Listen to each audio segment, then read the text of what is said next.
Well, it's been a really bad week for the anti-Israel mob.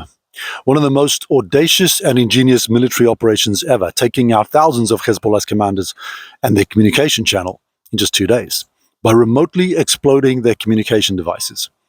And it secured Israel's reputation again as an audacious and ingenious nation. And the whole world's been fixated. It's like an episode of James Bond. People are just watching, or maybe Fauda is more appropriate. There are a few key points here. I want to go through them. Firstly, it totally exposed the dishonesty of the left-wing media.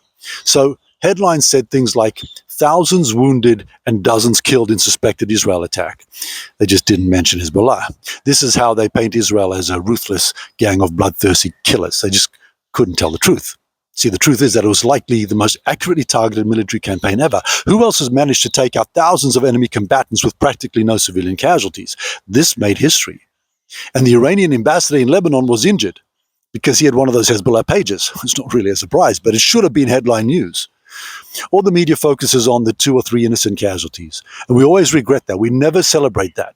But the same media companies say nothing about the 26 Israelis killed by Hezbollah missiles, including 12 kids playing football.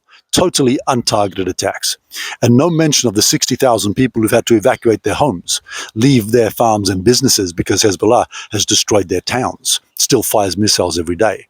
The left-wing media is basically a propaganda unit for the enemy. If Israel gets something right, they frame it as wrong. If Israel gets something wrong, they focus on it and magnify it. Sometimes they just completely make shit up. But there was some very encouraging news or very encouraging observations I made. And that was that the comments in those media reports were very supportive.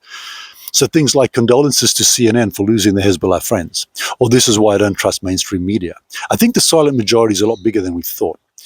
The other thing is that Israel needed this boost, especially after the cruel murder of those 6 hostages by Hamas.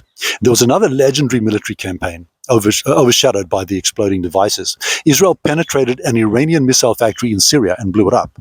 Military experts were shocked. Again, it's audacious and ingenious. So nearly a year later, Hamas is practically gone.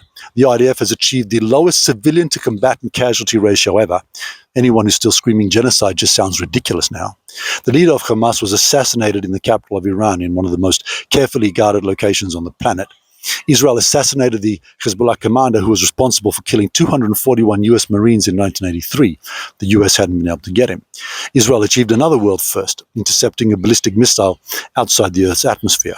Its defense systems neutralized Iran's attack of the largest drone swarm ever. It took out 6,000 Hezbollah missiles before they could be launched, 100 jet fighters in the air at once, another one for the history books.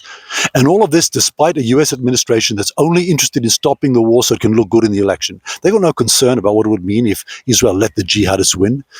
And all the dishonest media, the global campaign of demonization, the thorough moral corruption of the UN, which passed a resolution condemning Israel with no mention of the hostages or Hamas or Hezbollah. They just want Israel to give up.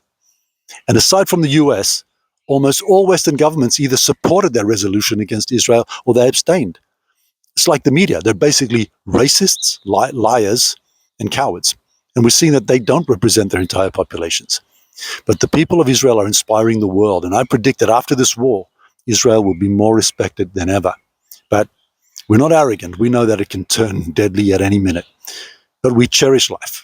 And we honor our frontline forces. We grieve the loss of all our brothers and sisters, our sons and daughters that give their lives in battle. And through every challenge, we continue to be audacious and ingenious. As they say, the people of Israel live. Am Yisrael Chai.